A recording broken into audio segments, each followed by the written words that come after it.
बारडोलीजवळ महाराष्ट्र राज्य परिवहन महामंडळाच्या 2 बस आणि एका टँकरची जोरदार धडक. भीषण बस अपघात, 9 प्रवाशांचा मृत्यू, अनेक जखमी. गुजरात राज्यातील बारडोली उवा परिसरात राष्ट्रीय महामार्ग क्रमांक 6 वर मंगळवारी दुपारी भीषण अपघात घडला.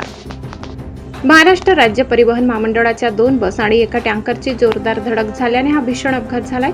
अपघातात आतापर्यंत 9 प्रवाशांचा मृत्यू झाल्याची प्राथमिक माहिती समोर आली असून अनेक प्रवासी गंभीर जखमी झाले.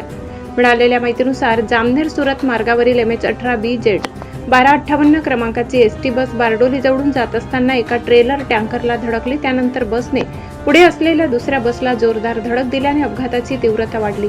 धडकेनंतर एका बसने पेट घेतल्याने घटनास्थळी एकच खळबळ उडाली.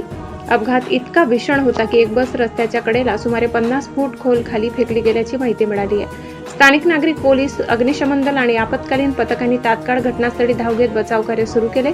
जखमी प्रवाशांना बारडोली व सुरत येथील विविध रुग्णालयात दाखल करण्यात आले असून त्यांच्यावर उपचार सुरू आहेत. घटनेची माहिती मिळताच गुजरात सीमेलगत असलेल्या महाराष्ट्र राज्य परिवहन महामंडळाच्या नवापूर आगाराचे आगार प्रमुख विजय पाटील यांनी घटनास्थळी धाव घेत मदत कार्याचा आढावा घेतला व समन्वय साधला. या भीषण दुर्घटनेमुळे महामार्गावरील वाहतूक काही काळ विस्कळीत झाली होती. अपघाताचे नेमके कारण अद्याप स्पष्ट झाले नसून गुजरात पोलीस अधिक तपास करीत आहेत. मृतांचा आकडा वाढण्याची शक्यता व्यक्त करण्यात येत आहे. घटनास्थळी नवापूर आगाराचे आगार प्रमुख विजय पाटील दाखल झाले. भीमज्योत न्यूज संचालक सुनील भीमराव वाघ, नवापूर.